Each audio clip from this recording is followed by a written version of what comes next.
에스겔 39장 1절 말씀입니다.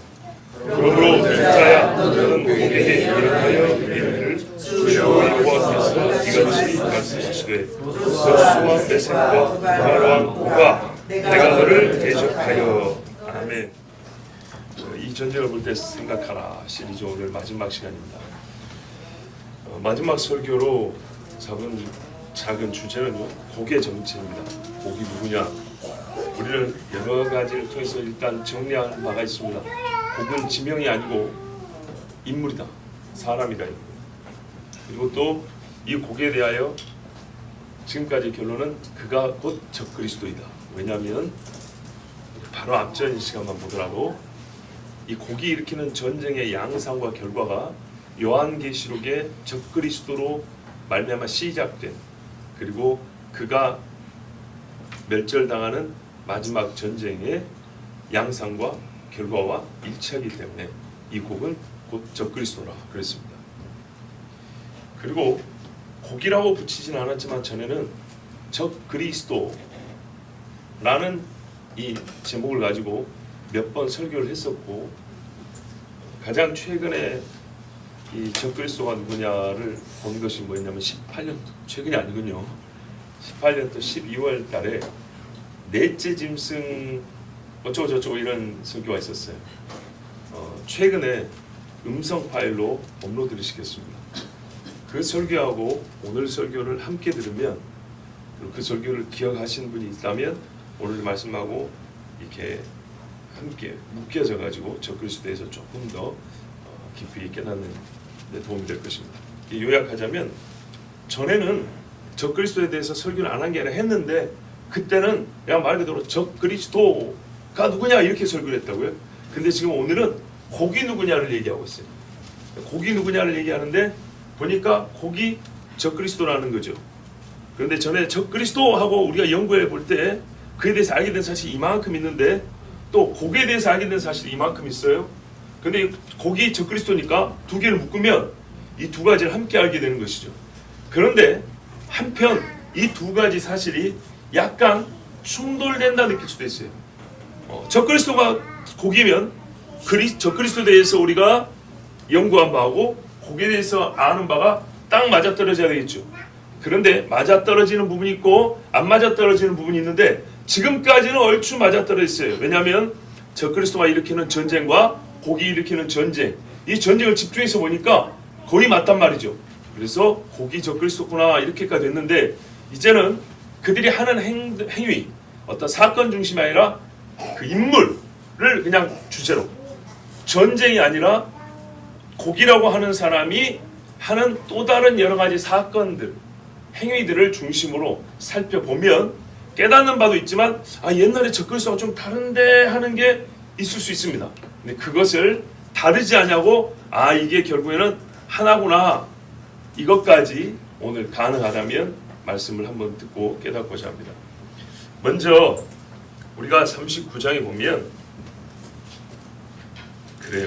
곡에 대해서 혈통과 민족과 종교를 중심으로 오늘 보고, 그것이 옛날에 적그리스도를 가리켜 설교했던 것하고 얼만큼 일치하는 걸 확인해 보겠습니다.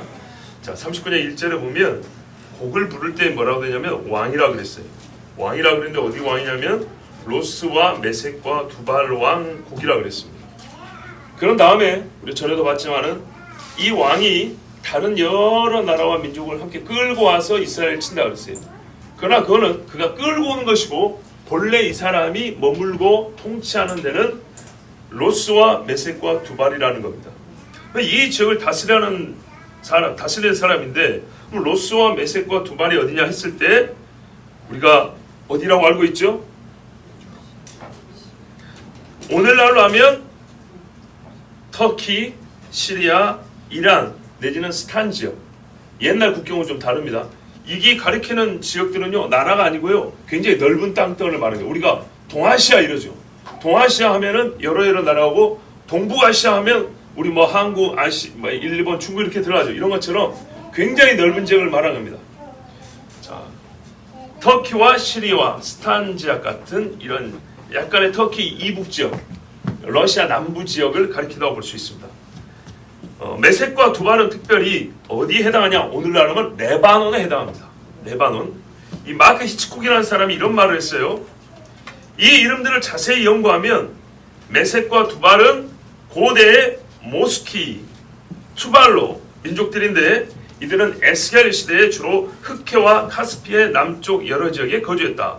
이 나라들은 오늘날의 터키 지역에 있는데 러시아 남부나 이란 북부도 가능성이 있다 이렇게 말했어요. 자, 요즘에 우크라이나 전쟁이 있죠. 우크라이나하고 러시아하고 마주보고 있는 그 바다가 뭐냐면 그게 흑해입니다.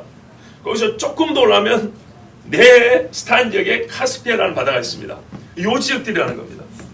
1600년대 제가 존경하는 우리 설교와 주야 중인 누가 있냐면 매튜 헨리 목사님 있어요. 이 매튜 헨리 목사님인데 이분도 뭐라 그러냐면 보세요. 어떤 사람들은 곡과 마곡을 멀리 스키타의 타르타르 그리고 남부 러시아에서 찾아낸다고 생각한다. 자, 400년 전에도 남부 러시아에 해당한다고 말하는 사람이 있었대요. 그런데 또 다른 사람들은 어떻게 말이냐? 훨씬 더 가까운 이스라엘, 시리아, 소아시아에서 찾아낸다고 생각한다. 시리아는 현재 지역이죠. 소아시아는 현재 터키입니다. 그러니까는 400년 전에도 사람들이 뭐라 하냐면 곡은 어디냐 할 때 굉장히 궁금했는데 연구할 때 당시 사람들도 러시아 남부에서부터 이스라엘 바로 위에 있는 현재 시리아 지역부터 이 사이에 있는 나라들이라고 그때 사람들도 그렇게 주장을 했다는 겁니다. 근데 지금보다 훨씬 더 가능성이 있는 게 우리보다 400년 전에 살았고 고대 문서를 접할 수 있고 고어들을 해석할 능력이 더 실력이 뛰어난 사람들입니다. 옛날 역사를 더 많이 알고 있는 사람들이라고요. 자, 또 하나 중요한 게 뭐냐? 옛날에 무슬림이었지만 예수 믿는 사람으로 바뀐 사람이 있는데 왈리드 슈에바트라는 사람이 있어요. 이 사람이 뭐라 그러냐면 샤페르초크 종교백과 사전에 고대 아시리아 문서들을 인용하면서 이렇게 말했어요. 마곡, 고기 다스리는 마곡이 위치는 어디냐니까 고대 아르메니아와 메데 사이의 거대한 땅으로 왔다 이랬어요. 여러분 메데와 어디라 그랬죠? 파사라 그러죠.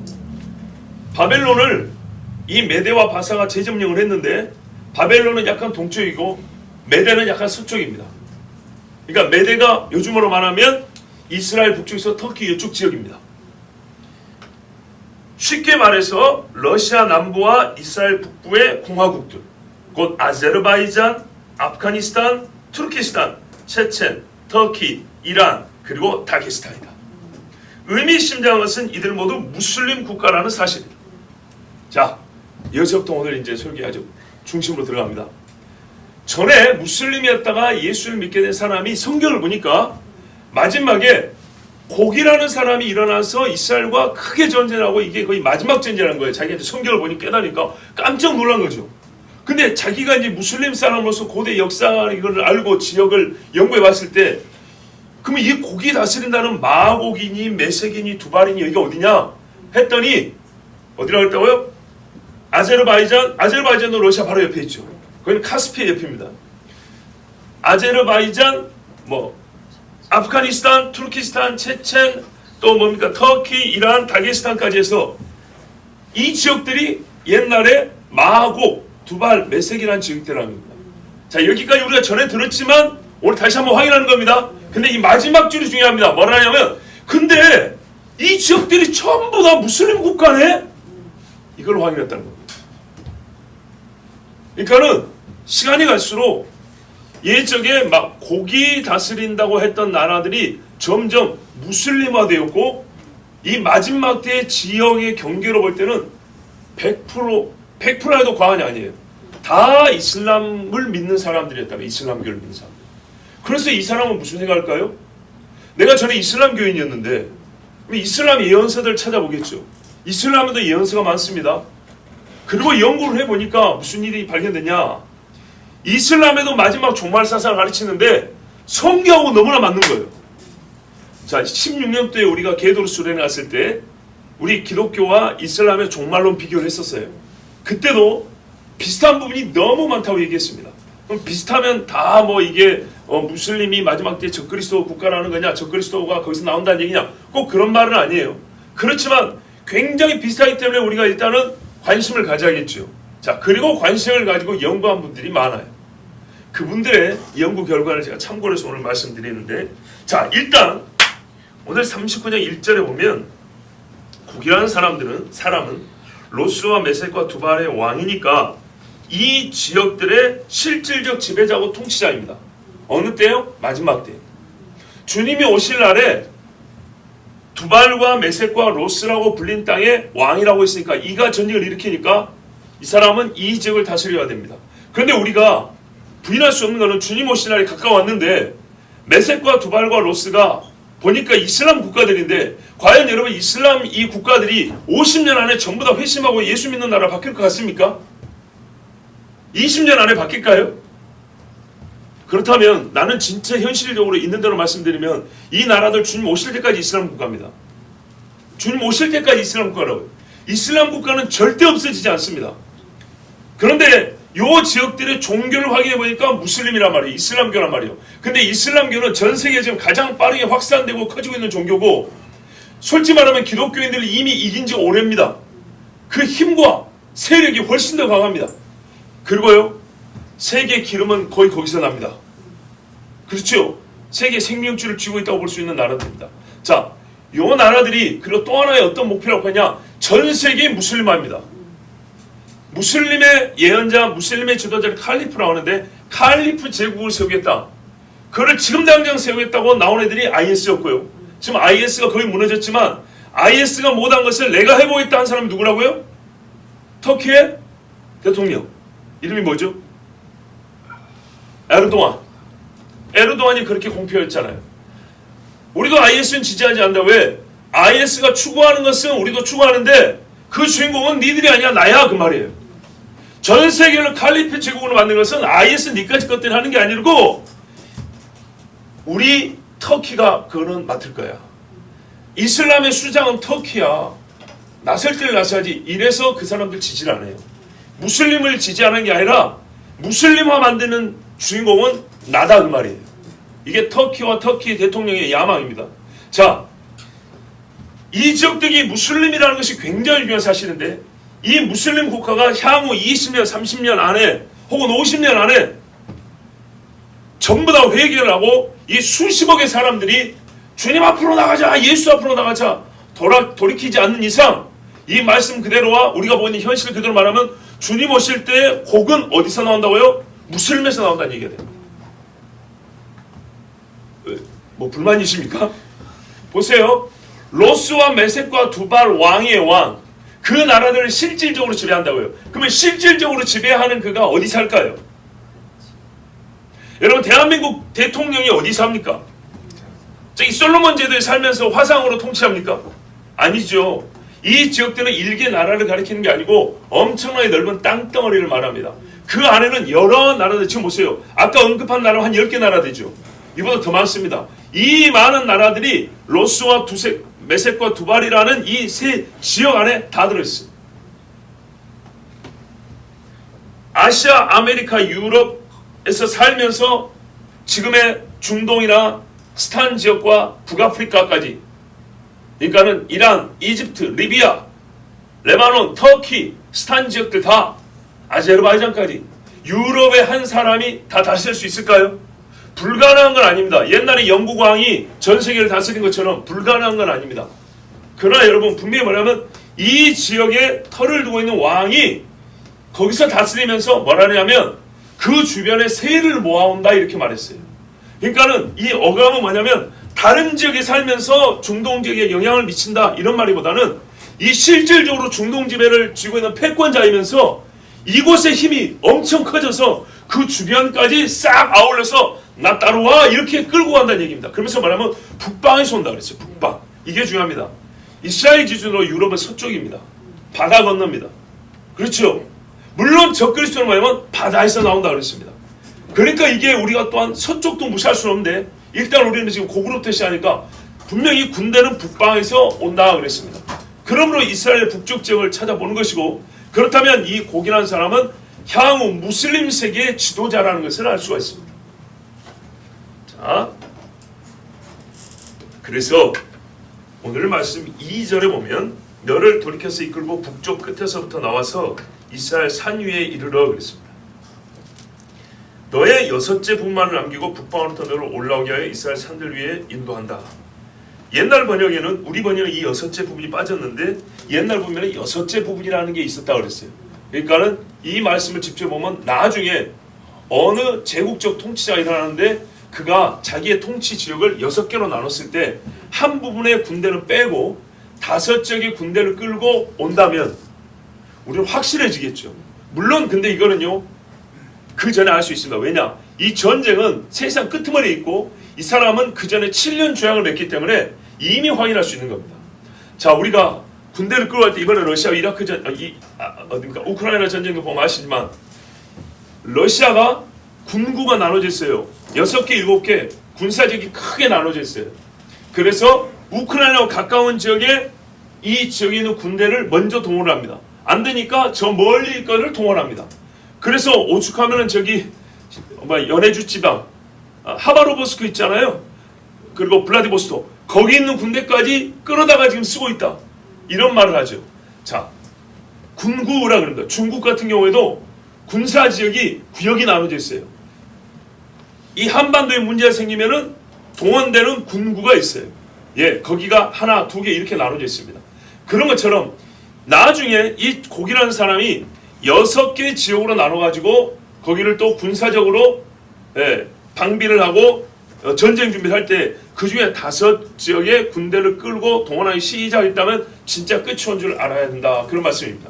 근데 하여튼간에 북방에서 오고 이 사람이 무슬림 쪽이라면 이 사람을 가리킬 때 성경에서 뭐라고 말하냐면 역시 무슬림 지역에 살고 있는 사람으로 불러야 되겠죠. 그래서 성경에 뭐냐면 아수르 사람을 부른다 그랬어요. 이사야 19장에 10장에 보면은 화 있을진지 아수르 사람이여 그러면서 그가 나의 진노의 막대고 몽둥이가 되어서 온다. 그래서 이스라엘 백성을 탈취하고 치러 온다 그랬어요. 그런데 이 사람을 하나님이 다시 이제 멸하시는데 그게 뭐라고 되냐면 그날에 이날에 하면서 종말론 쪽 표현을 쓴다 그랬습니다. 또 하나는 뭐냐면 이사야 9장에 보면 우리 예수님 오실 이야기 한단 말이죠. 예수님 오실 때 말했어요. 그 감에 있던 곳은 납달리여 갈릴리의 변방이여 너에게 빛이 비쳤다 이런 말이잖아요. 근데 예수님이 초림할 때 그 이야기를 했어요. 근데 성경에 항상 그랬잖아요. 초림과 재림을 구분하여 말하지 않는다고. 자, 여기까지는 초림이고 여기서부터는 재림입니다. 이렇게 말 안 한다고요. 예수님 이야기가 시작되면 초림과 재림을 함께 말을 한다고 그랬어요. 근데 놀랍게도 이사야 9장에 보면 시작할 때 초림 이야기로 나옵니다. 무슨 말이냐면 메시아에 대한 이야기인데 메시아에 대한 이야기가 시작할 때는 납달리 땅과 갈릴리 해변에 빛이 비쳤다 이렇게 시작하고 불과 몇 절 서너 절 안 가서 미디안의 날과 같이 이스라엘을 치러온 자들을 친다 이렇게 됐다고요. 근데 예수님이 초림하셨을 때 전쟁이 있었습니까? 없었죠. 없었어요. 근데 어떻게 연결됐다고요? 갈릴리 해변과 스불론과 납달 땅에 빛이 비치리라 이렇게 시작을 하고 2, 3절 후에 바로 미디안의 날과 같이 이스라엘 오는 치는 자들을 내가 친다 이렇게 돼 있다고요. 무슨 말이에요? 초림의 이야기와 재림의 이야기가 똑같이 한꺼번에 기록했어요. 예수님 이야기를 할 때. 그때 마지막 때 이야기 전쟁을 뭐라 했다고요? 미디안의 날 그랬어요. 미디안의 날이 누굽니까? 미디안 사람들은 옛날에 이스라엘을 치러왔던 사람들로서 요즘으로 말하면 무슬림들입니다. 아니 그때 당시 무슨 무슬림이 있어요? 무슨 이슬람교가 있어요? 그렇죠. 그때 당시 종교의 이름, 명칭으로는 이슬람교가 없습니다. 그런데 여러분 이슬람교는요 500년대, 600년대에 모함마드가 만든 종교가 아니고 원래 있던 종교를 모함마드가 쉽게 말하면 개편한 겁니다. 원래 있던 종교는 무슨 말이냐면 초승달을 섬기는 종교입니다. 그래서 성경에 보면 신광야 있죠. 그 달입니다. 달을 섬기는 종교, 달을 섬기는 사람들입니다. 그래서 그 사람들이 사는 시간을 신광야라고 부른 겁니다. 근데 요 초승달을 섬기는 사람들이 나중에 그 후회가 무함마드고 요 사람이 또 하나님의 무슨 계시를 받았다 해가지고 초승달씨라고 하나님의 지가 받았다는 가짜 계시를 섞어가지고 기독교를 공개한 겁니다. 얼마나 좋습니까? 보세요.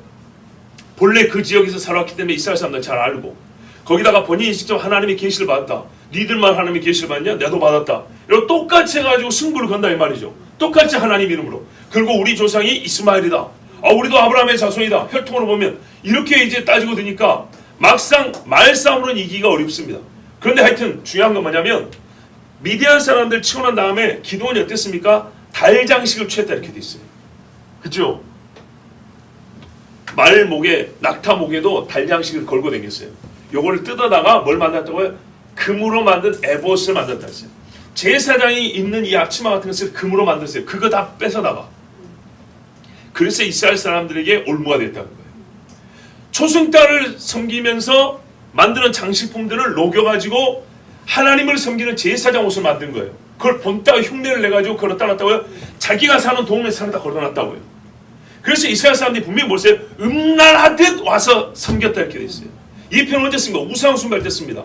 근데 자기들은 뭐 섬긴다는 거예요? 제사장이 입는 옷이니까 이게 하나님을 섬기는 새로운 예법이라고, 기드온이 창시한 새로운 예법이라고 생각하고 와가지고 기드온 장군도 보고 그가 섬기는 하나님을 섬기는 방식도 따르고 이러면서 이스라엘 사람들이 뭐라고 했어요? 하나님은 그거를 너희가 나를 섬기기 위해서는 열심이 아니고 그런 너희가 속은 거다. 너희가 마귀의 올무에 걸린 거다. 이렇게 말을 했다고요. 그래서 어떻게 했어요? 기드온의 자식들에 가면은 아들 70명이 다 죽고 서로 피 터지게 싸우면서 어떻게 해요? 사실상 거의 절멸해 버렸어요. 그 집이 없어져 버렸어요. 이 엄청난 죄로 말미암아 성경했어요. 기드온의 집에 올무가 됐다고, 이스라엘도 올무가 됐다고 했어요. 그러니까 그와 그의 집, 그리고 이스라엘이 함께 망하는 계기가 된 게 바로 초승달로 에봇을 만드는 것. 귀신을 섬기는 걸로 하나님이 섬기는 것을 교묘하게 가장을 했지만 결국은 마귀가 끌어간 대로 사람들이 다 죽는 일이 벌어진 겁니다. 자, 그것처럼 분명히 뭐라냐면 예수께서 오실 때 아수르 사람을 싸워 이기고 미디안의 날과 같이 초승달을 섬기는 사람을 파한다. 그날에는 미디안의 날과 같다. 이러면서 이사야 선지자가 공이 이사야는 항상 말했죠. 거의 한 장에 한 번씩 예수님 이야기한다고. 그렇게 예언을 해놨어요. 이런 말씀을 봐도 거기 오늘날로 보면 무슬림일 수가밖에 없구나 생각합니다. 뭐 과거로 말하면 초승달을 섬기는 사람들, 그러니까 옛적부터 구약 시대부터 초승달을 섬기는 사람인데 교묘하게 아브라함의 자손인 것처럼 가장에서 훗날에 진짜 아브라함의 자손들과 결탁을 하여서 그들을 미혹하고 우리는 한 형제니 하고 미혹하여서 사마로 끌고 갈 자들이구나. 우리가 이렇게 할 수 있죠. 여러분, 미혹을 하려면 가장 비슷한 사람이 유리합니다. 다르면 다를수록 어렵죠. 그래서 여러분, 가짜를 조심할 때 뭐라 그래요? 유사품주의라 그러잖아요. 유사품주의. 바로 기독교의 가장 유사한 종교가 종교 분류를 하자면 어디입니까? 이슬람교입니다. 그런데 우리 기독교는 좀 그렇지만 예수 믿는 이 신앙과 가장 유사하지만 사실은 다른 게 또 누구냐면 로마 가톨릭입니다. 그러니까는 중요한 건 뭐냐면 로마 가톨릭과 무슬림, 예수로 비슷한 것 같고 저기는 아브라함으로 비슷한 것 같은데 사실은 이 두 종교가 마지막 때 가장 우리를 괴롭히고 가장 우리를 힘들게 합니다. 그리고 역사적으로 볼 때도요, 옛날에 조선 사람들, 유교 믿는 사람들이 신앙인을 많이 죽인 게 아니에요. 로마 가톨릭과 이슬람이 기독교인들, 신앙인들 제일 많이 죽였습니다. 역사가 증명합니다. 자, 그런데 그 공동의 목적을 갖고 있는 사람이 결탁을 하면 어떻게 될까요? 세상을 지배하고도 남죠. 수적으로 보나 힘으로 보나 그들의 목표로 보나 그 사악함으로 볼 때, 그 교묘한 것들을 볼 때 충분히 마귀가 쓰려면 이 두 세력을 쓰면은 정말 세상 말로 수지가 많습니다. 너무 짝짝 잘 맞는 거예요. 자, 오늘 저는 여러분 이제 다 아시겠지만 이슬람에서 일어날 적그리스도, 성경은 이슬람에서 일어날 적그리스도를 가르친다고 말하고 싶은 겁니다. 모든 종교가 다 반그리스도적이고 반성경적이지만 구체적이고 성경과 문자적 일치까지 보이면서 마지막 때에 예수님의 재림과 주님을 반대하는, 주의 나라를 반대하는 세력을 이렇게 연구해 볼 때 희한하게도 정말 이슬람교가 성경과 거의 딱딱딱 맞아떨어지면서 마지막 때에 일어날 일을 자기들도 그렇게 할 것이고 그런 일이 일어날 것이라고 믿고 있다는 겁니다. 그러니까 무슨 말이냐면 여러분, 불교에도 종말이 있어요. 불교에도 재림이 있어요. 미륵이 와요. 미륵이 보살들이 온다고요. 그래서 이 중생들을 정토로 끌고 간다고요. 여러 종교에, 무슨 우리나라에 또 무슨 도를 하십니까? 무슨 종교? 증산도? 모든 종교의 종말은 다 있어요. 모든 종교의 종말은 다 있고 그 종말들은 전부 다 성경과 달라요. 성경과 비슷한 것들도 있어요. 그렇게 따지면 그 종교도 적그리스도가 나올 수 있고 저 종교도 적그리스도가 나올 수 있어요. 왜냐? 그 종교들도 말이죠, 마지막 때 자기들의 구세주가 다 있어요. 그렇지 않습니까? 이 모든 종교들이 세상 끝을 말하고 있고 그 끝에 개벽이 일어나는데 그 개벽을 이끌 지도자와 신이 있다고 말입니다. 다 가지고 있어요. 그런 면에서 볼 때는 세상의 모든 종교들은 반성경적이고 반그리스도적이고 반예수적이에요. 그렇죠. 그 중에 하나를 딱 골라갖고 이 종교도 바로 적그리스도적입니다 이렇게 말하면 틀린 건 아니에요. 근데 제가 지금 우리가 성경을 알고 싶으면은 적그리스도적이라는 어떤 성격을 말한 게 아니라 진짜 정확히 일치하는 인물을 말하는 거예요. 일치. 그런데 어떤 종교에서 굳이 찾을 필요가 없어요. 일치하는 사람만 찾으면 돼요. 그런데 공교롭게도 이슬람이라는 종교는 성경에서 일치하는 그 인물을 말하고 있더라고 말입니다. 놀라운 사실이. 자 보세요. 적그리스도가 무교에도 괜찮아요. 무교에도 괜찮고 성경에 일치하는 인물이면 우리는 그를 적그리스도가 부른다 이 말이죠. 근데 놀랍게 세상의 모든 종교가 성격적으로는 적그리스도적인 성격을 갖고 있고 그렇죠. 그런다고 해서 거기서 적그리스도한 인물이 바로 그 구체적인 인물이 딱 나온다는 뜻은 아니에요. 왜? 모든 종교는 마귀가 만들었기 때문에 성경을 반대하고 예수를 반대하는 건 당연하다 이 말입니다. 성격상. 그리고 어떤 인물이 이런 성격상 반성경적인 종교에 속하지 않더라도 그가 성경이 말하는 예언한 적그리스도와 정확히 부합하면 우리는 그를 적그리스도와 부르면 됩니다. 그런데 연구해보는 사람들이 뭐라 하면 일부러 어떤 종교를 특정한 것이 아니고 누가 적그리스도일까? 적그리스도는 어떤 인물일까? 하고 연구를 해보다 보니까 찾아낸 확인된 사실과 결론이 뭐냐면 적그리스도, 성경이 말하는 그 적그리스도가 곧 나타날 것인데 그것을 실제로 알고 있고 준비하고 기다리는 희한한 종교가 하나 있더라. 그러니까 개벽이 말하는 어떤 동자가 오는 그게 아니고 실제로 그리스도라고 부르면서 그가 온다라고 말하는 종교가 있는데 그가 와서 무슨 일을 할 거냐 했더니 증산도하고 불교하고는 성경과 너무 다르잖아요. 근데 이 종교는 성경과 너무 맞는 거예요. 그래서 깜짝 놀랐다는 거예요. 그리고 봤더니 그 종교가 이슬람교라는 거예요. 이슬람교는 실제로 마지막 때 그리스도를 기다립니다. 예수를 기다립니다.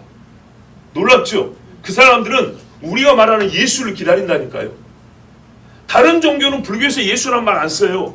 그죠? 힌두교에서 그리스도라는 이런 이야기도 안 해요. 근데 이슬람교는 놀랍게도 예수를 기다리고 그리스도를 기다립니다. 자, 그래서 이슬람교를 우리가 먼저 확인을 해봐야 되는 거예요. 그렇지 않습니까? 용어 자체가 가깝고 똑같잖아요. 그럼 먼저 확인해보고 아니면 다른 데로 찾아야 되는데 이슬람교는 정말 성경과 거의 같습니다. 그래서 제가 오늘 이 종이 아는 바에 따라서 여러분이 설교를 할 수밖에 없는데 찾아보고 연구하고 아는 바는 뭐냐면 현재까지 우리에게 밝혀진 사실을 볼 때는 이슬람교 안에서 적그리스도가 나올 가능성이 가장 높다입니다. 자, 그 증거를 이제 몇 가지 들려드리겠습니다. 자, 그 전에 한 가지 우리가 주의해야 될 용어가 있는데 그건 뭐냐면 잘 보십시오. 성경은요 우리에게 예수는 그리스도라 말합니다. 그리스도 메시아는 오직 예수뿐이라고 말합니다. 그런데요 적을 붙인 자는 그리스도입니다. 무슨 말이냐면 적 예수가 올 것이니 이렇게 말하지 않고 적 그리스도가 온다고 했습니다. 그렇죠. 이게 무슨 차이냐? 미세하지만 굉장히 중요합니다. 무슨 말이냐면 예수라는 이름과 인물은 인정하지만 그가 그리스도라는 걸 부정하면 또 다른 사람을 그리스도로 인정할 수 있는 겁니다. 그러니까 마지막 때에 나타난 적그리스도라는 인물은 뭐냐면 예수를 부정하지 않아요. 성경에 봤어요. 예수가 육체로 오심을 부정하는 자가 적그리스도라고 그랬죠. 예수를 부정하는 게 아니라 예수가 그리스도이심을 부정하는 거예요. 왜? 내가 그리스도니까. 이겁니다. 내가 예수라는 이름을 갖고 있지는 않아. 다른 이름을 갖고 있지만 당신들은 착한 거야. 예수는 하나의 어떤 사역을 가진 인물이고 사명을 가진 인물이고 그리스도 메시아는 실제로 나를 가리켜 하는 말이야. 이렇게 바꾸는겁니다. 그래서 즉 그리스도성을 부정합니다. 그래서 적그리스도로 말하는 겁니다. 그러면 결과적으로는 성경에 말하는 예수를 부정하는 꼴이 되죠. 그러나 명칭과 그 주장하는 사실을 정확하게 우리가 분명히 가리자면 그는 예수를 부정한 게 아니라 그리스도를 부정합니다. 그래서 예수와 그리스도가 되려면 어떻게 되죠? 육체로 와야 되죠. 그래서 육체로 오심을 부정하는 거기 때문에 그가 그리스도를 부정한다 이렇게 말이 되는 겁니다. 그리스도성의 최종 그리고 가장 중요한 근거를 말하면 성육신이거든요. 자, 적 그리스도입니다. 그리고 적 그리스도는 자기가 세상의 구주 메시아라고 주장을 합니다. 그리고 자기가 그래서 뭘 하냐면 내가 여러분들이 원하는 그리스도의 직무를 감당해 줄게. 즉 내가 당신들을 구원해 줄게. 이렇게 주장을 합니다. 그럼 예수가 뭐냐? 나는 예수는 부정하지 않아. 예수는 다른 인류를 위하여 버림을 받은 자야. 그렇죠? 근데 이렇게 말하는 종교가 있어요. 그 종교가 이슬람입니다. 예수를 말하면 이사라 부르잖아요. 그죠? 이사 외에도 다른 이름들이 있습니다. 한 3-4가지 있는데 전부 다 뭡니까? 뭐 위대한 자, 선지자, 종 뭐 이런 뜻입니다. 그리스도라는 말 하나도 붙이지 않습니다. 왜요? 자기들에게서 그리스도가 나오기 때문입니다. 또 다른 직무를 위한 인물. 이슬람에서는 뭐라고 하냐면 예수는 어떤 의미에서 선지자? 여러분, 선지자는 세례 요한이 정확히 말했죠. 하나님과 그의 아들을 가리켜 증언하는 자가 선지자입니다. 그렇죠? 그러면 예수를 선지자라고 말한 이유가 뭔지 알겠어요? 계시를 받았다만 선지자하는 게 아니고 진짜 메시아를 증언하는 자이기 때문에 선지자고 부른 거예요. 무슨 말인지 아시겠죠? 이슬람은 그런 의미에서 예수를 선지자하는 거예요. 예수가 뭐를 증언하냐? 무슨 계시를 받았냐? 세례 요한이 했던 것처럼 저가 그리스도라고 가리키는 일을 예수가 한답니다. 그 일을 마지막으로 사명을 받은 자가 예수라는 거예요. 그래서 그들은 예수를 부정하지 않아요. 무슨 말인지 아시겠죠? 예. 세례 요한이 사람들이 당신이 메시아냐, 당신이 그리스도냐 그럴 때 아니 나는 아니다.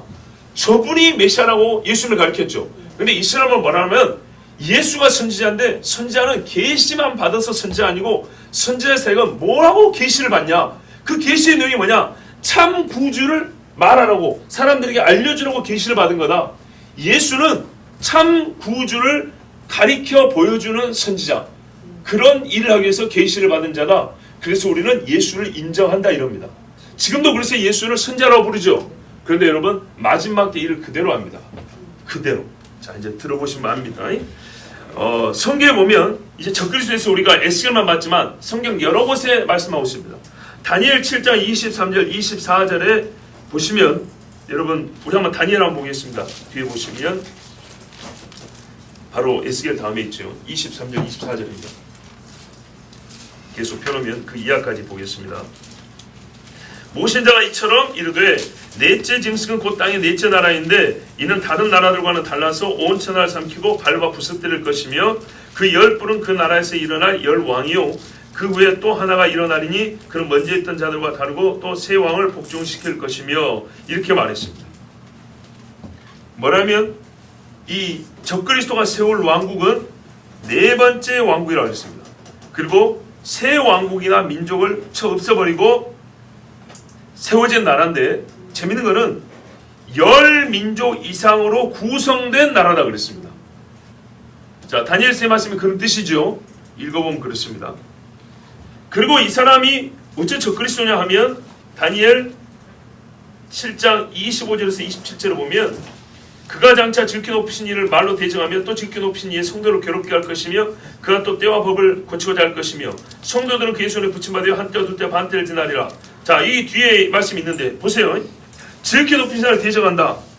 여러분 성경에 어디 있어요? 데살로니가 후서 2장에 가면 거룩한 곳에 자기의 형상을 세우고 자기를 가리켜 하나님이라고 그러고 요한계시록 보면 뭐라 그래요? 적그리스도가 그 이름에 하나님을 모독하는 이름이 있어. 입을 열어 하늘에 있는 자들을 모독하더라. 그렇죠. 근데 오늘 다니엘서에 말하냐면 성도들을 그의 손에 붙였다. 성도들을 멸한다 그랬죠. 요한계시록 13장 12장 14장 어떻게 돼 있어요? 예수 믿는 자를 죽이려고 성도들과 싸우고 여자의 남은 후손과 싸우고 바닷가에 섰다 이렇게 돼 있죠. 그래서 사람들이 하는 말이 누가 이 짐승과 싸울 수 있겠느냐 이런다 그랬죠. 똑같은 내용이에요. 자, 그러니까 에스겔에 말하는 이 적그리스도는 다니엘 7장에도 예언이 되는데 새 민족이나 왕국을 이어서 4번째로 일어난 나라인데 그는 혼자만 역사하는 것이 아니고 10왕들과 함께하여 역사한다 이렇게 볼 수 있습니다. 그런데 재밌는 게 뭐냐면 여러분도 잘 알다시피 현재 지금 유럽이 연합하고 있고 이슬람이 연합하고 있습니다. 자, 그러므로 과연 이 연합체가 이슬람일까 유럽일까 그래서 우리가 좀 더 생각해 봐야 되겠습니다. 근데 재밌는 건 뭐냐면 이 짐승에 관하여 지중해에서 일어난다 이렇게 되기 때문에 지중해는 곧 유럽과 아시아의 가운데 있는 바다란 말이에요. 그래서 항상 우리는 이 두 지역을 함께 봐야 되는 겁니다. 자, 좀 더 보겠습니다. 이슬람교에서는요 칼리프 곧 이슬람의 정치, 종교, 군사 지도자 모든 것의 수장을 칼리프라 부르는데 이 칼리프 중에 마지막에 올 칼리프가 있습니다. 종말에 올 칼리프를 마흐디라 부른다. 마흐디. 자, 마흐디라 부르는데 요 마흐디가 무슨 일을 한다라고 예언을 하고 그들이 믿고 있냐면 기독교인과 유대인들을 죽인다 이렇게 말합니다. 마지막 때에 마흐디가 오면 기독교인과 유대인을 죽인다. 계시록 12장 1절에서 5절을 보면 그 이야기가 그대로 기록되어 있고 아까 우리가 읽은 다니엘도 기록이 되어 있죠. 자, 성경에 뭐냐면 요한계시록에 적그리스도는 용의 권세를 받아 그랬어요. 용의 권세를 받고 용의 마음을 가지고 이스라엘과 기독교인들을 죽인다고 그랬고 그래서 요한계시록과 지금 다니엘은 그렇게 말하고 있습니다. 근데 이 이슬람교 안에서는 마흐디에서 뭐라고 가르치냐면 마흐디는 이슬람 종교를 유대인들과 기독교인들에게 권할 것이다. 만약 그들이 그것을 받아들이면 생명을 얻을 것이나 그렇지 않으면 죽임을 당할 것이다. 그러니까 이 마흐디는 가차없이 불이슬람교인들은 다 죽여버린다는 겁니다. 그런데 우리가 역사를 통해서 하지만 이슬람이 쳐들어간 나라 중에 이슬람으로 개종 안 한 나라 하나도 없습니다. 그죠? 죽기를 각오하지 않고 정말 살고 싶다고 한 사람들은 전부 다 이슬람이 되었습니다. 그렇지 않은 사람들은 다 죽었는데 그 죽은 사람들은 예수 믿는 사람들이었습니다. 그리고 이슬람이 쳐들어갈 때 같은 십자가라도 공격하지 않은 데가 있다 했죠. 로마 가톨릭 성당은 공격하지 않았다 했습니다. 왜요? 그들은 처음부터 결탁한 사람들이기 때문에 진짜 십자가에 있는 사람들에 가서는 죽이고 가짜 십자가는 로마 가톨릭 성당 가서는 서로 밥이나 먹고 손잡고 이렇게 지나가고 전부 다 보존했습니다. 그래서 이슬람이 지나간 나라에 국가는 이슬람 국가가 됐지만 성당은 여전히 남아있습니다. 여러분 이 정도로 하겠습니다. 데살로니가 후서 2장 4절에 성전에 앉아 자기를 하나님이라고 내세운다 그랬어요. 그만 봅시다. 이 적그리스도는 끝내 어디로 들어온다고요? 성전. 여러분 성전산을 차지한다는 얘기입니다. 성전산을 두고 싸우는 종교가 어디입니까? 종교가 세상에서 가장 큰 힘을 갖고 있죠. 힌두교하고 기독교하고 싸웁니까? 아니죠. 유대인과 이슬람인들이 싸웁니다. 성전산을 두고 싸우는 사람은 이 두 부류입니다. 그리고 마지막에 평화제약도 왜 맺어집니까? 성전산 때문에 맺어지는 거 아닙니까? 예루살렘 때문에. 지금 잠정적으로 서로 타협하고 살고 있지만 이래 갖고는 안 된다. 언제 싸움이 날지 모른다. 얼마 전에 한번 유혈 사태 났잖아요. 그래서 성전산과 예루살렘 산을 모리아 산을 차지하고 관리하는 데 있어서 우리는 확실하게 안전을 보장받아야 된다. 이걸 원하는 사람들이 누구죠 도대체? 왜 거기서 그것을 주제로 조약을 맺어야 됩니까? 원하는 사람들이니까 그것을 주제로 조약을 맺을 거 아닙니까? 성전산을 가지고 무슨 말레이시아 사람 저 오스트레일리아 사람이 뭔 상관이 있습니까? 그렇죠. 브라질 사람들이 뭔 성전산을 가지고 이스라엘과 싸울 일이 있습니까? 그런데요, 이 성전산 때문에 다툼이라고 싸움이 나서 이것을 해결하기 위해서 평화조약을 체결한다 했으니 그 누가 성전산을 그토록 바라고 목숨을 걸고 사수하고자 하냐 이 말이죠. 유대인들과 이슬람 사람들입니다. 마흐디가 뭘 하냐? 검은 깃발을 군대들이 쿠라산이 이란입니다. 이란으로부터 올 것이다. 어떤 세력도 그들을 멈추게 할 수 없으며 그들은 마침내 엘라 바위돔에 도착하여 거기에 그들의 깃발을 꽂을 것이다. 모리아산 성전산 있죠? 거기 깃발 꼽는다는 겁니다. 그런데 이 예언들이 언제 나온 거냐? 이슬람 세계에서도요 1000년쯤에 나온 거예요. 지금부터 1000년 전에 나온 예언들이에요. 1000년 전에. 한참 기독교 신학이 스콜라 철학을 받아들여가지고 이 스콜라주의, 그러니까는 지성적인 신학을 막 이렇게 열심히 연구하고 죄송하지만 한편은 쓸데없는 세상 철학자들을 받아들여갖고 성경을 연구하는 그리고 자빠져 있을 때 이슬람 사람들은 마지막을 예언하는 글을 쓰고 가르쳤어요. 이미 1000년 전부터. 그때 나온 글들입니다. 그래서 지명이 달라요. 요즘 말로 했으면은 뭐라고 했어요? 검은 깃발을 든 군대들이 이란으로부터 올 것이다 이렇게 말했겠죠. 근데 옛날 지명이니까 쿠라산을 쏜다 이렇게 말한 거예요. 예루살렘은 정통성에 있는 칼리프의 땅이자 이슬람 통치의 중심지가 될 것이다. 이슬람의 이맘 알 마흐디 그가 수장이 될 것이다 이렇게 말했어요. 이맘은 이스라엘의 지도자를 가리키는 말이고요. 마흐디가 와서 마지막 칼리프로서 이스라엘 땅을 차지하고 예루살렘을 차지하고 모든 전 세계 이슬람의 수장이 될 것이다 이렇게 예언하고 수백 년 동안 가르치고 있어요. 적그리스도는 한 일의 언약을 체결하고 중간에 파기한다고 했어요. 다니엘 9장 27절을 보면 뭐라고 했냐면 9장 27절에 그가 장차 많은 사람들과 더불어 한 일의 동안의 언약을 굳게 맺고 그가 그 일의 절반의 제사와 예물을 금지할 것이며 또 포악하게 가정에서 날개를 의지하여 설 것이며 또 이미 저한테 그 종말까지 진노 황폐하는 자에게 쏟아지리라 이렇게 말씀했죠. 7년 조항인데 중간에 언약을 파괴한다 그랬어요. 이슬람에는 무슨 말이 있냐면요, 옛날에 이슬람 사람들이 예언한 내용이 있어요. 이슬람의 지도자들이 내용이 뭐냐면 마흐디는 7년 조약을 맺는다 이렇게 예언을 했어요. 그래서 현재 이슬람 사람들이 이걸 믿고 있고 이 일을 자기들이 성취하려고 그래요. 예언은 성취하는 거 아니에요? 자기들 세대에 성취되면 더 기쁘겠죠. 그래서 이슬람 사람들은 어느 때 이 예언을 성취할까, 우리가 그 예언을 성취할 세대가 되기를 바라요. 우리도 그러잖아요. 마지막 주님 오시를 바라는 세대가, 마지막 부흥을 바라는 세대가 되기를 바라죠. 이슬람은 꼭 그래요. 그래서 마흐디가 7년 조약을 했는데 그 7년 조약을 맺는 세대가 되기를 바라고 있는데, 그러면 7년 조약을 뭐 하냐 할 때 7년 조약에 대해서 이렇게 말했어요.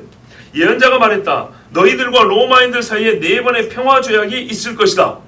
로마인들은 뭐를 가르치냐면 기독교인을 말합니다. 이슬람이 말하는 로마 사람이라는 것은요, 현재 이탈리아 국민을 옛날에 정치적으로 로마를 말하는 게 아니라 소로마 제국을 말합니다. 즉 서방 기독교를 가리킬 때 로마라고 부릅니다. 그래서 현재도 이슬람 사람들이 미국 기독교인들을 막 미워하잖아요. 그럴 때 물론 저는 부시 대통령이 제대로 된 기독교를 생각 안 합니다만은 이슬람 사람들은 부시가 기독교 보수 기독교를 세력을 힘입고 와서 이라크도 치고 뭡니까 저기 어디죠 아프가니스탄 같은 데도 막 오고 중동을 이렇게 자기들이 쥐합해라 하고 이란도 치려고 한다 이렇게 보거든요. 그래서 이슬람 사람들은 부시 같은 좌측이든 타측이든 기독교인들, 서구 기독교인들을 뭐라 그러냐면 로마인들이라고 그래요.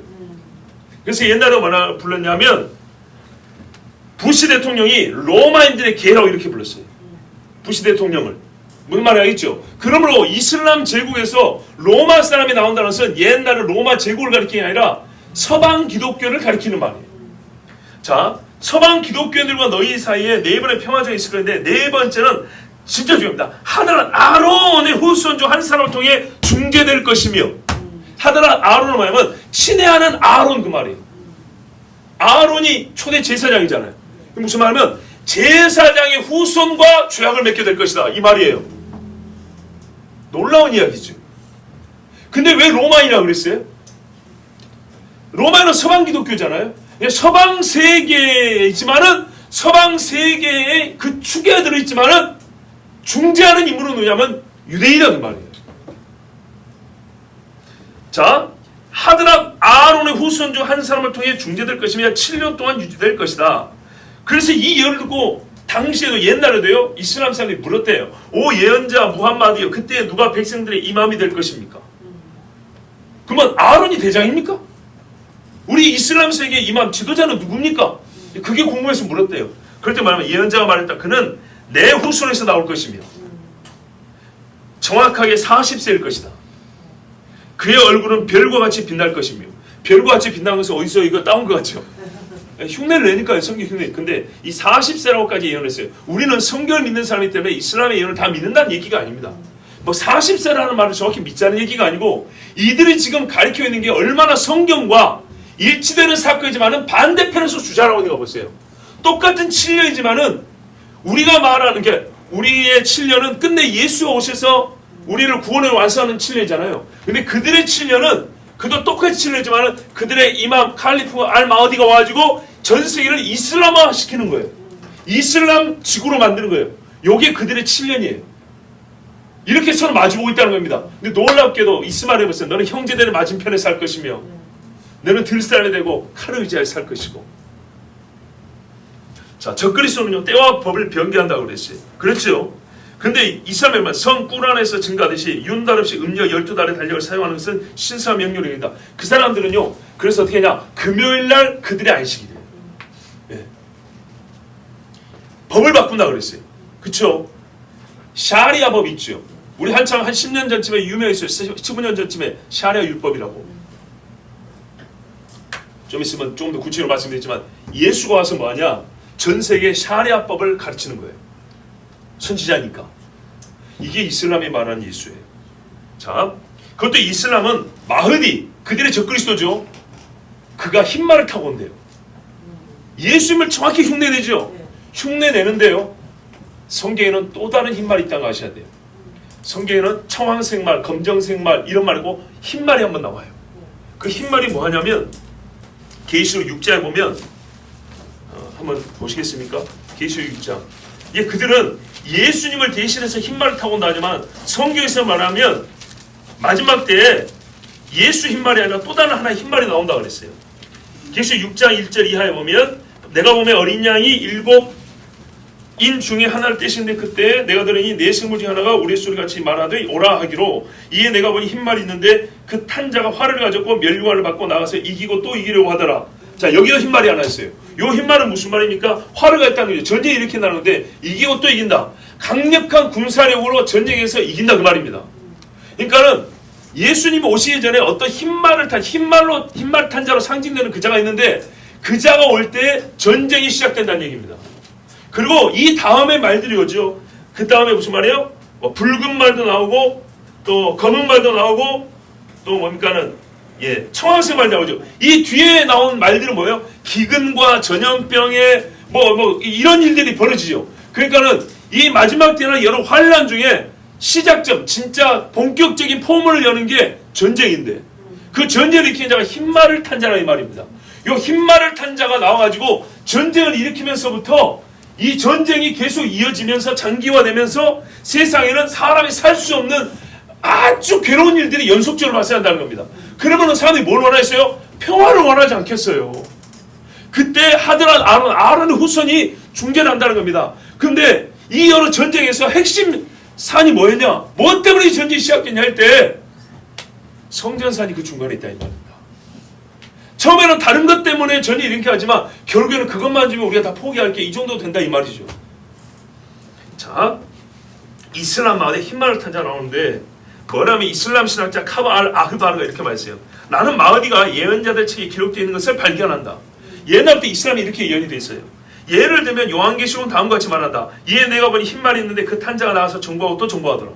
이슬람 학자가 성경을 보니까 자기들의 마흐디를 가리켜 말하고 있는데 요 지금 6장 이야기인 거예요. 그들은 뭐예요? 우리의 마흐디도 흰 말을 타고 온다. 근데 우리의 마흐디는 뭐라고 말하면 요 전쟁하는 자, 이기고 또 이기는 자다. 근데 성경 말하는 진짜 예수님은 뭐래요? 흰 말을 탄 자는 바로 요 악한 자들을 없애는 자들이죠. 근데 이슬람은 예수님을 보세요. 이슬람은 예수님이 흉내내서 흰 말은 따왔지만은 그들은 솔직히 말해요. 우리가 말하는 흰 말을 탄 자는 어떤 사람이냐면 여기 6장에 나온 요 사람이라는 거예요. 세상을 전쟁으로 이기고 또 이기고 뒤에는 기근과 칼로 끌고 다니면서 불순종하는 자에게는 무조건 사망을 선고하는 피 흘림의 왕이다. 이렇게 말하고 있는 거예요. 이게 그들이 말하는 마흐디, 그들의 그리스도예요. 우리는 적그리스도 보지만 그들은 그를 그리스도라고 불러요. 그리고 이슬람은요 반대로 기독교인이 말하는 누군가를 적그리스도라고 부릅니다. 자, 그들이 말하는 이슬람의 적그리스도가 있습니다. 이슬람의 이 마흐디를 반대하는 자가 있어요. 그가 누구냐면 유대인들과 기독교인들입니다. 유대인들과 기독교인의 지도자를 그들은 다잘 그리고 이슬람의 마흐디, 이슬람의 구세주를 반대하는 자, 그들을 다잘이라고 부르는데 그 다잘의 구성은 누구냐? 반이슬람 세력은 누구냐 할 때 오늘날의 기독교인들과 십자가 밑에 모은 놈들과 유대인들이다 이렇게 말합니다. 그래서 그 다잘을 없애야 한다. 다잘을 없애려고 마흐디가 활을 들고 나오고 전쟁을 하는데 그 다잘, 그러니까는 반이슬람 세력인 기독교인들과 유대인들에게 먼저는 설득을 해야 될 거 아닙니까? 그들을 미혹을 해야 되겠죠. 그죠? 당신들이 오해하고 있는 거다. 이 이슬람의 마흐디가 사실은 진짜 그리스도다. 이렇게 누군가가 미혹하는 말을 해야겠죠. 요 일을 예수가 한다 이 말입니다. 아시겠습니까?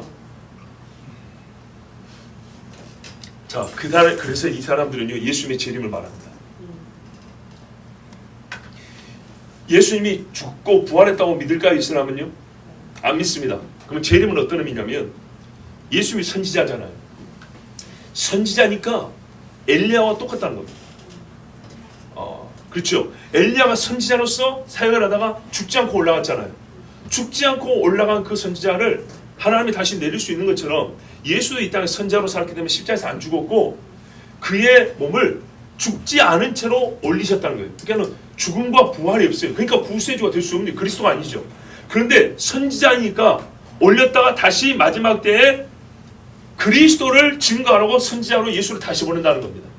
근데 예수가 선지자로 오고, 그러면 선지자로서 예수가 증거할 자가 누구냐 하니까는 이슬람의 그리스도라고 부르는 마흐디라는 겁니다. 이 사람을 위하여 예수가 선지자 역할을 한다, 동원된다는 겁니다. 그러면 예수가 살려인 뭐 있겠습니까? 당신들 십자가 지금까지 잘못 믿었다고 가르치는 거고요. 그렇죠? 지지아라는 법인데 그게 뭐냐면, 이슬람 사람들과 비이슬람 사람 살 때 이슬람 사람들이 비이슬람을 죽여야 되는데 살려줘요. 살려주면서 대신 목숨값으로 세금을 받아요. 여기 지지아인데 요거는 언제까지냐? 예수가 올 때까지. 무슨 말이에요? 예수가 온 다음에는 이 세금이 필요 없다는 말이에요. 무슨 의미에서 필요가 없다는 말이에요? 다른 종교를 허용해 준다는 얘기입니까? 그 말 아니고 전부 다 이슬람 믿을 거니까. 전부 다 이슬람 믿을 거니까 비이슬람 사람들 살려준 대신 받는 세금 그게 필요 없다는 거예요. 너희들은 다 이슬람 될 거니까. 근데 그 다 이슬람이 되도록 사람들을 설득하고 안 그러면 죽는다고 가르쳐주는 자, 제발 이슬람을 믿으라고 말하는 자가 예수라는 거예요. 그래서 성경대로 말하면 뭐냐? 이슬람이 이렇게 주장하는 겁니다. 성경의 예수는 성경이 말하는 거짓 선지자라는 거예요. 우리식으로 말하면 마흔이 앞에서 기적을 행하면서 세상 사람들을 마흔이로 끌고 가는 자잖아요. 그게 선지자죠.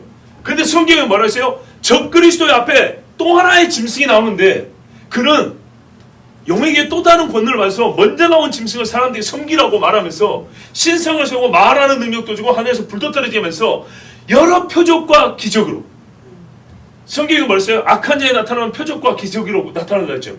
이 표적과 기적으로 적그리스도를 섬김에 만든 자를 성경에서는 거짓 선지자라고 했죠. 우리는 그 거짓 선지자를 누구나 말하면 우리의 성경 연구와 경험을 볼 때, 역사를 볼 때 우리는 로마 카톨릭이라고 말하고 있어요. 로마 카톨릭이 적그리스도와 결합해서 전 세계를 마귀의 나라로 만들려고 한다. 우리 이렇게 보이는데 이슬람은 뭐라고 말하냐면 우리의 그리스도인 마흐디가 올 것이고 그 마흐디를 세상 사람들에 알리기 위해서, 그리고 이 반대하는 세력인 유대인과 기독교인들을 없애기 위해서 가장 그들이 신뢰하고 있는 예수를 선지자로 다시 이 땅에 내려오기 위해서 그 일을 감당해야 한다. 왜? 예수가 와서 말하면 가장 설득력 있을 거 아닙니까? 나가 예수인데 당신들이 잘못 믿을까 말한다고. 그런 다음에 어떻게 해요? 이제는 나를 버리고 저분 마흐디를 믿어야 한다. 저분이 진짜 그리스도다. 이렇게 말한다고. 예수가 와서 기적을 행하면서 가르치면서, 그리고 정말 끝까지 나를 믿으면 당신은 다 죽을 거다.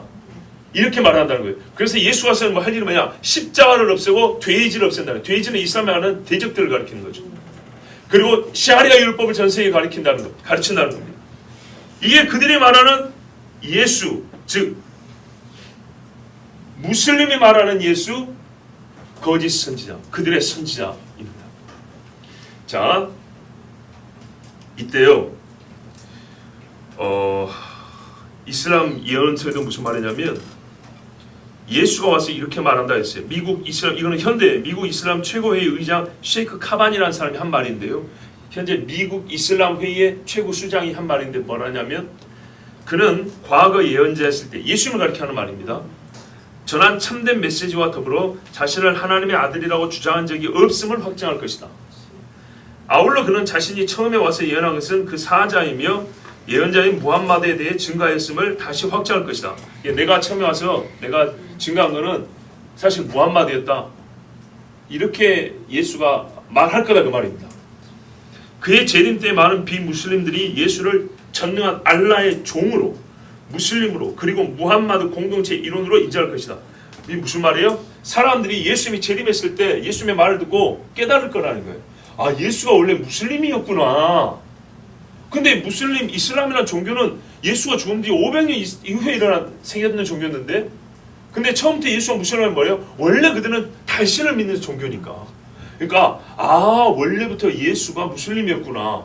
예수는 무슬림 공동체 일원이었고 무슬림 선지자였구나. 이거를 예수 재림 후에 전 세계 사람들은 깨닫게 될 것이다. 이렇게 이슬람 사람들은 말하고 있습니다. 자, 그래서 이 예수는요, 무슬림들에게는 적그리스도로 여겨지는 진짜 그리스도 예수를 믿는 사람들과 유대인들을 죽이는 일을 마지막에 그들은 예수와 함께 한다고 이렇게 말합니다. 그러니까 참 헷갈리죠. 자꾸 용어가 좀 헷갈리죠. 밤에 잠은 오지 굉장히 헷갈리죠. 저도 헷갈려 이해합니다만은 어쩔 수 없고 이걸 지금 다시 이렇게 실타를 풀듯이 할 수는 없고 헷갈린 부분은 그냥 헷갈린 만큼만 들으시면 되겠습니다. 자, 한 가지만 더 볼게요. 요한계시록 17장에 9절에서 11절 한번 보시겠습니까? 요한계시록 17장 9절에서 11절을 보시면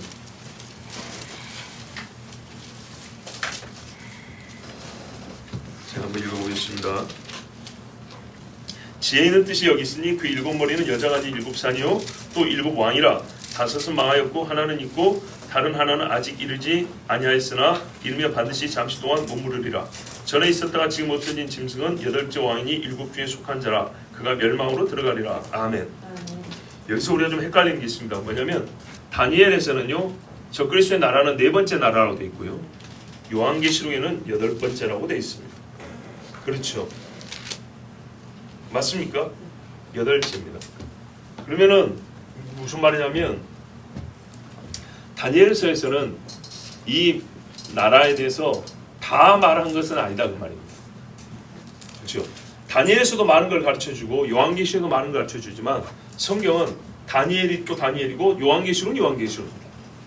만약에 똑같으면 두 권을 기록할 필요가 없죠. 무슨 말인지 아시겠죠? 같은 사건을 기록하더라도 부분 기록을 한 겁니다. 다니엘이 다 말한 것도 아니고 요한계시록이 다 말한 것도 아닙니다. 이 마지막에 이 짐승이 세울 나라에 대해 성경은 뭐냐면 네 번째 제국 나라이면서 또 여덟 번째 이렇게 표현하고 있습니다. 그러면 말하자면 이 네 번째라는 게 이 네 개가 이 여덟 개 중간에 어딘가에 속했다고 볼 수가 있겠죠. 자, 그거는 우리가 또 별도로 하고요. 이 여덟 번째 왕이라고 할 때 여러 사람들이 연구를 해봤는데 이렇게 말하는 사람들이 있어요. 첫 번째는 이집트, 두 번째는 아수르, 그다음 바벨론, 페르시아, 헬라, 로마 이렇게 6개를 말하는 경우가 있습니다. 왜냐하면 여기서 말하는 제국들은요 그냥 세상의 큰 나라를 말하는 게 아닙니다. 그럼 옛날에 그 뭡니까 중국의 통일 왕국이나 몽골 같은 것도 인도의 대제국도 들어갈 수 있겠죠. 근데 그런 거 포함 안 시킵니다. 왜 그러냐? 이스라엘을 지배하고 이스라엘을 점령한 나라를 말하기 때문입니다. 이 짐승이라는 거는 이스라엘을 없애려고 하는 것이 짐승이기 때문에. 그래서 역사 중에 이스라엘을 지배하고 점령했던 나라 순서를 보면 이집트 그리고 그 다음에 아수르, 바벨론, 페르시아, 헬라 그 다음에 로마가 됩니다. 그 다음에 이제 문제는 뭐냐면 7개, 8개죠. 성경 뭐냐면 7인데 8번째 올 것인데 그놈이 이놈인데 전에 있던 7이 다시 나온 거다 이렇게 돼 있거든요. 7번째가 뭐냐 했을 때 이스라엘을 점령한 실제로 지배한 나라 어디냐면 오스만 투르크입니다. 오스만 투르크. 자, 무슨 말인지 잘 이해해 보세요. 이스라엘을 지배했다는 얘기는 자기가 직접 와서 멸망을 시키고 지배했다는 것뿐만 아니라 내 앞에 어떤 나라가 멸망을 시켜서 이미 지배하고 있어요. 근데 이 지배하고 있는 나라를 뒤에 이어서 지배한 나라 또 돼 있죠. 페르시아도 그런 거 아닙니까? 바벨론이 이스라엘을 멸망시켰죠. 그리고 이 멸망 그 상태 그대로를 페르시아가 바벨론을 뒤에 이었죠. 그렇죠. 로마가 유대 땅과 팔레스티나 해가지고 이 가나안 땅 유역을 다 정복을 해서 살았습니다. 그 다음에 이 땅을 실제로 지배하고 이스라엘에 자기들 흔적을 남긴 자가 오스만 투르크입니다. 우리가 이스라엘 가가지고 통곡의 벽이라고 보신 적 있을 거예요. 통곡의 벽에 보면 벽이 2층으로 되어 있습니다. 아주 차곡차곡 벽들이 크고 잘 쌓여진 게 있거든요. 우리는 그 옛날에 예수님 당시 거라고 생각하는데 그게 아닙니다. 왜냐하면 예수님 당시 성경에는 돌 하나도 돌에 남지 않는다 그랬어요. 그런데 어째서 이렇게 잘 쌓여진 벽돌이 이렇게 수미터를 이렇게 옆에 쫙 정말로 털을 이렇게 잘 지지하면서 세워진 했을 때 뭐라고 설명을 하냐? 이거는 옛날에 오스만 투르크 지배 때에 그들이 세운 것이다 이렇게 말합니다. 그렇죠? 뭐 오스만 투르크가 뭡니까? 터키의 전신입니다. 투르크 영어 터키 투르키. 그래서 역사적으로 보면 로마 다음에 오스만 투르크 곧 이슬람 세력입니다. 이슬람 세력이 예루살렘과 이스라엘을 점령했습니다. 그리고 유대인들이 돌아와서 나라를 세우려 할 때 누구랑 싸웠습니까?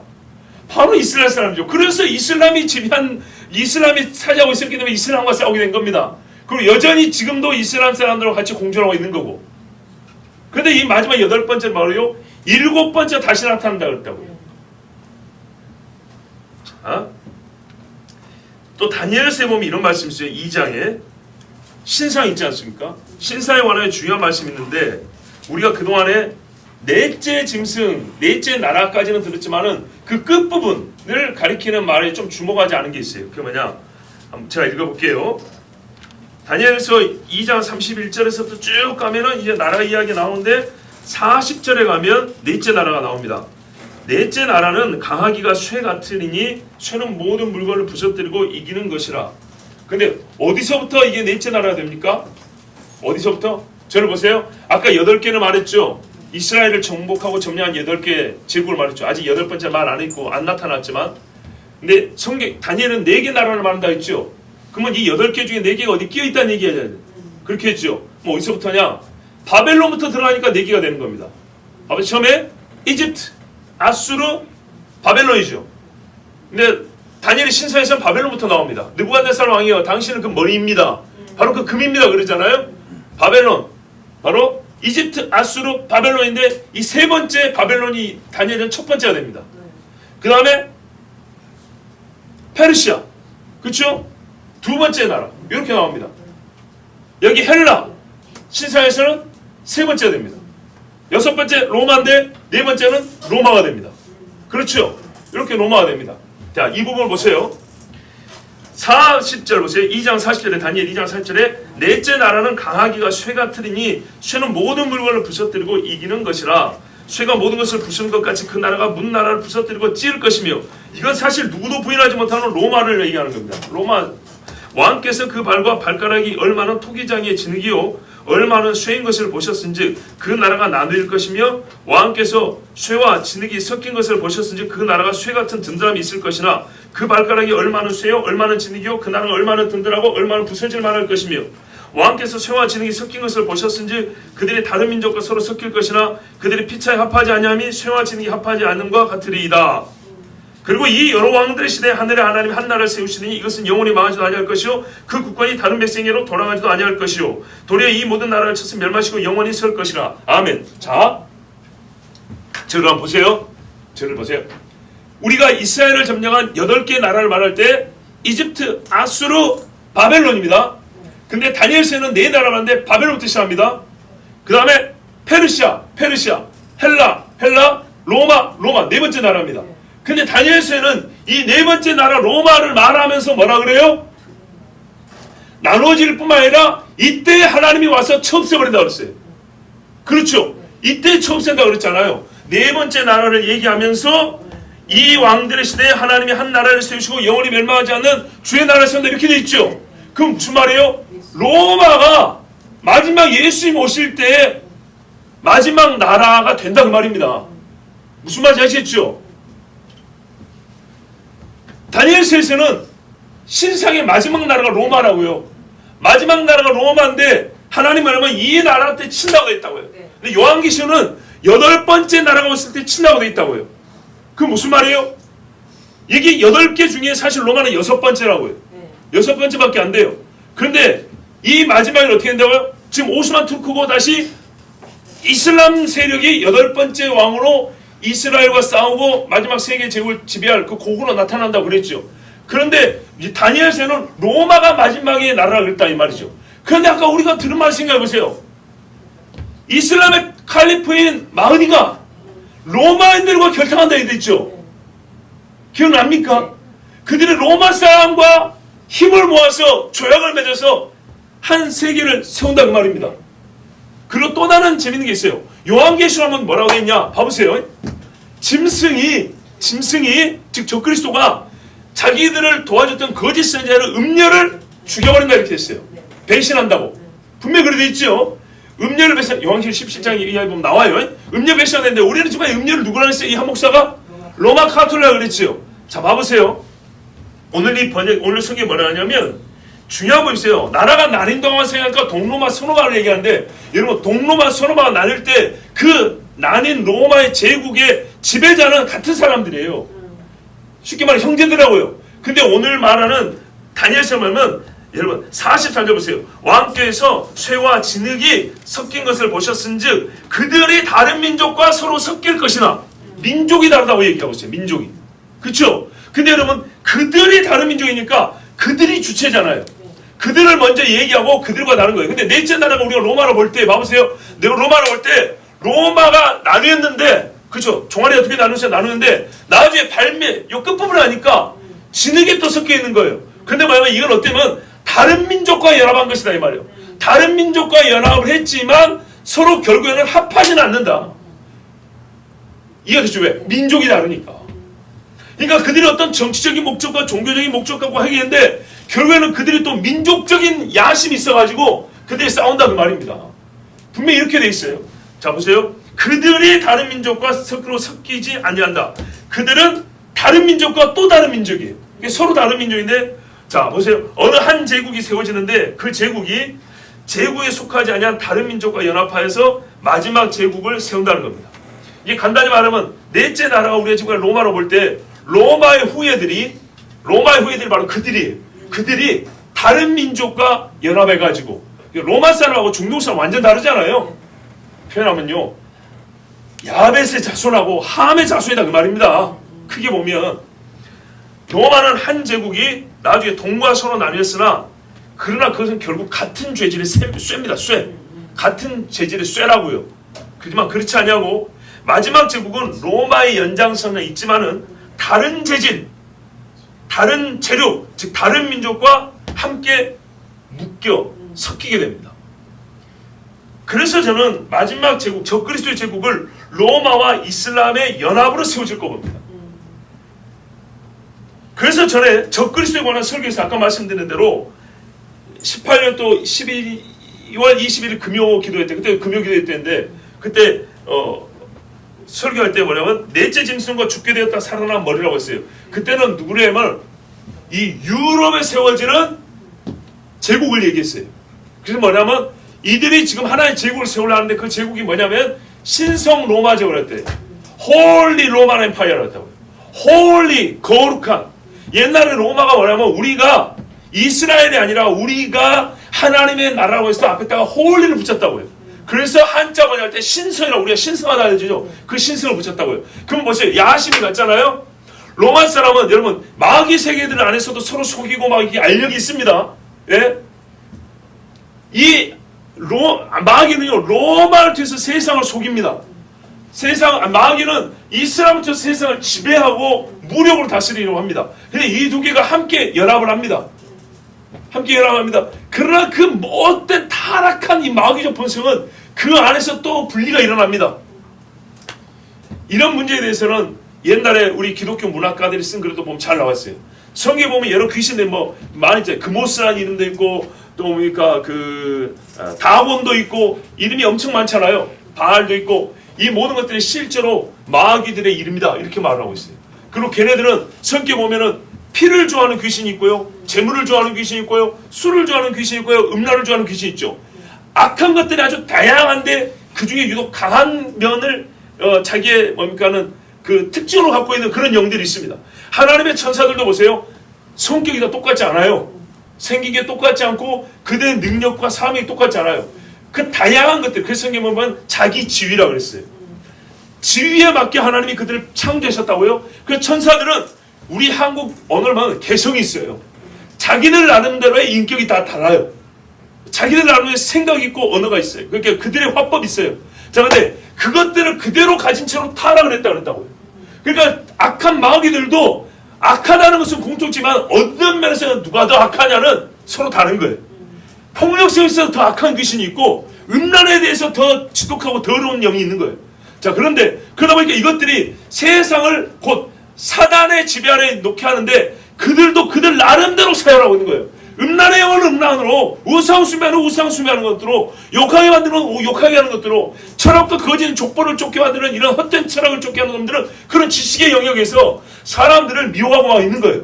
근데 이 마지막 때에도 보니까는 로마 카톨릭 가지고 기독교가 세워질 때부터 타락시켜서 미혹하고 그래서 더러운 종교로 빠져들어간 데가 있고 아주 강력한 폭력성과 잔인함을 가지고 세상을 마귀의 손아귀에 집어넣게 하는 그런 영들도 있는 거예요. 얘들이 서로 따로따로 보자면은 우리 인간으로 볼 때는 서로 다른 세계 같지만은 영의 세계에서는 한 통속인 거예요. 근데 영역이 다른 거고 그들이 싸운 전선이 다른 거예요. 동부전선이나 서부전선이 말이에요. 근데 걔들이 마지막에 만난다 이 말입니다. 로마 사람과 이슬람이 만난다 이 말입니다. 거짓 선지자 로마 카톨릭과 적그리스도인 이슬람이 만난다 이 말입니다. 근데 이것들을 세상에 말하고 가르치기 위해서는 누구와 싸워야 하고 누구를 무력화시켜야 하면 진짜 그리스도인들, 진짜 성경대로 믿는 사람들을 무력화시켜야 되죠. 그래서 무력화시키기 위해서 칼도 쓰지만은 여전히 거짓말해야 되기 때문에 당신들이 믿는 예수는 사실은 그리스도가 아니고 우리 선지자 아니 우리 마을이 우리의 그리스도를 위한 선지자일 뿐입니다. 이렇게 그들은 거짓말을 하는 겁니다. 근데 그 거짓말을 할 때 성경에 분명히 예수님이 온다 그랬거든요. 예수님이 온다고 가르친 사람 있잖아요. 그러니까 이거를 부인할 수가 없잖아요. 그래서 사람들이 요 사실을 잘못 믿게 하기 위해서 예수가 온다는 것까지는 막을 수가 없지만 오는 예수를 잘못 믿게 하기 위해서 로마 카톨릭을 쓰고 이슬람의 많은 신학들을 연구를 했고 세상 사람들 학문의 대학교들을 가르치고 있다 이 말입니다. 그래서 여기에 속아남은 사람이 많아서 현재로 놀라운 게 뭐냐, 한 15년쯤 통계에 제가 기억이 정확한지 모르는데요, 미국에서 1년에 6만 명인가 60만 명인가 이슬람으로 개종합니다. 개종이란 말은 뭐 말이에요? 종교를 바꿨다 이 말이죠. 믿음이 바뀌었다는 얘기입니다. 어릴 때부터 교회 다녔고 주일학교에서 배웠고 미션스쿨 다녔던 청년들이 10대 후반 청년들이 되면서 또 장년들도 마찬가지예요. 이슬람으로 개종한 사람이 1년에 몇 만 단입니다. 1년에. 그런 일이 여러분 한 20, 30년 됐어요. 그러면 지금 미국에서 기독교들이 많겠어요? 이슬람교들이 많겠어요? 사실상 이슬람인들이 많습니다. 그들은 한번 믿으면 철저하잖아요. 예수 믿는다는 사람들은 믿는다고 하지만 할 거 다 하고. 그래서 실제로 미국이 이슬람화되었다는 것을 부정할 수 없습니다. 그런데 거꾸로요. 어디서 기독교인들이 늘고 있냐? 과거에 이슬람을 믿었던 지역에서. 이게 역설입니다. 그러니까 뭐예요? 마귀의 역사는 마귀의 역사대로, 하나님의 역사는 하나님의 역사대로. 보세요. 하나님 뭐예요? 한때 복을 주고 성령의 은사를 줬던 이것들이 하나님의 말씀을 경시했어요. 그리고 어떻게 해요? 악한 영이 사로잡히는 거예요. 부유하고 자기들이 힘이 세지니까 하나님을 믿지 않는 거예요. 그때 이들은요, 마귀의 소가 다시 마귀 자식으로 가버리고, 예전에 마귀의 소였지만은 선교사들의 말을 듣고 우리는 연약합니다. 우리를 좀 살려주세요. 빵 하나만 나눠줘도 그 앞에 와가지고 설교를 듣기도 하고, 옷 한 벌만 헌옷을 나눠줘도 마음이 가난해져가지고. 그래서 예수 믿는 부흥이 제일 많이 일어난 데가 이슬람 국가고, 예수를 믿다가 이슬람으로 제일 많이 돌아간 데가 과거의 기독교 국가들입니다. 지금 세상이 그렇게 돌아가고 있습니다. 그러니 얼마나 오늘 우리가 이 모델 그리스도에 대해서도 이렇게 다른 이해를 갖고 있고 다른 믿음을 가지고 있는 것처럼 정말 이 세상이 성경대로 지금 진행되고 있다. 이 마지막 때 그렇게 가고 있다는 것을 알 수가 있습니다. 자, 넷째 짐승. 아니요, 그러니까 오늘 제가 설교드린 거는 이슬람 적그리스도는 예전에 설교했던 유럽의 적그리스도의 나라와 다르다는 걸 말하는 게 아니고 우리가 조금 더 완전해지는 거죠. 우리가 성경이 말하는 여러 예언들 중에 저번에는 이쪽 부분을 살펴본 것이고 이번에는 에스겔 통해서 이쪽 부분을 본 겁니다. 그래서 종합해 봤더니 이게 서로 아구가 안 맞을 줄 알았더니 가만 보니까 맞더라 그 말입니다. 마지막 적그리스도의 제국은요, 로마와 이슬람의 연합으로 이루어질 것으로 예상이 되고요. 이는 이슬람이 로마인과 조약을 맺는다는 말에서 단서를 찾을 수 있고, 다니엘서가 마지막에 한 나라는 서로 민족이 다른 것들끼리 연합을 해가지고 끝내 자기들끼리도 서로 맞지 않아서 분리가 될 것이다. 그런데 그들이 분리가 되어야 될 쯤에 하나님이 오셔서 깨버린다 그랬다고요. 근데 성경에도 보면 적그리스도와 거짓 선지자가 처음에는 서로 짝걱정 돼가지고 정말 보세요. 세상을 아주 지배했잖아요. 그런데 그 안에서 분열이 나서 거짓 선지자 음녀를 죽인다 그랬잖아요. 이렇게 성경대로 맞는 것입니다. 좀 더 풀어서 말하면 재생한 다시 살아난 로마는 로마 카톨릭을 따른 유럽 연합이 될 것으로 보이고, 이들은 전 세계 기독교를 자칭 대표하면서 이슬람과 평화조약을 체결합니다.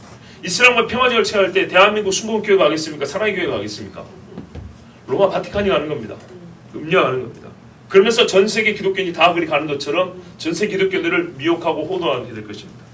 그리고 이스라엘은 로마 카톨릭이 전 세계 기독교를 대표하는 것으로 하고 그것을 받아들일 것입니다. 따라서 로마 카톨릭은 거짓 선지자 역할을 하고 그들과 이슬람 세력 모두에 속한 자가 적그리스도가 됩니다. 즉 이슬람 세력에도 속하고 로마 세력에도 속한 자, 그가 마지막 적그리스도가 된다 그 말입니다. 그래서 그들이 잠시 동안 세계를 지배할 것입니다. 어느 정도의 7년.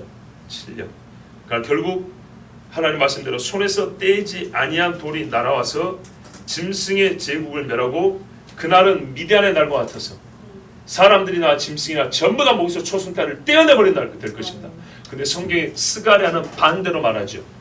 뭐라고 하니까 그날에는 말방울에까지 성결이라 하리라. 바뀌는 거예요. 미디안 땅은요 말 모가지에도 방울에도 전부 다 초승달을 걸었으나 예수께서 오시는 날 적그리스도의 제국을 없애버린 날에는요 말방울도 성결이라 한다 그랬어요. 성결이라 써붙인다 했어요. 그날이 곧 옵니다. 예, 오늘 이 종이 좀 부족한 설교였지만 여러분 그래도 많은 것들을 우리가 듣고 알게 되셨을 줄 압니다. 이 마지막 때를 생각하면서 하나님 앞에 우리 이 시간에 함께 기도하는데요.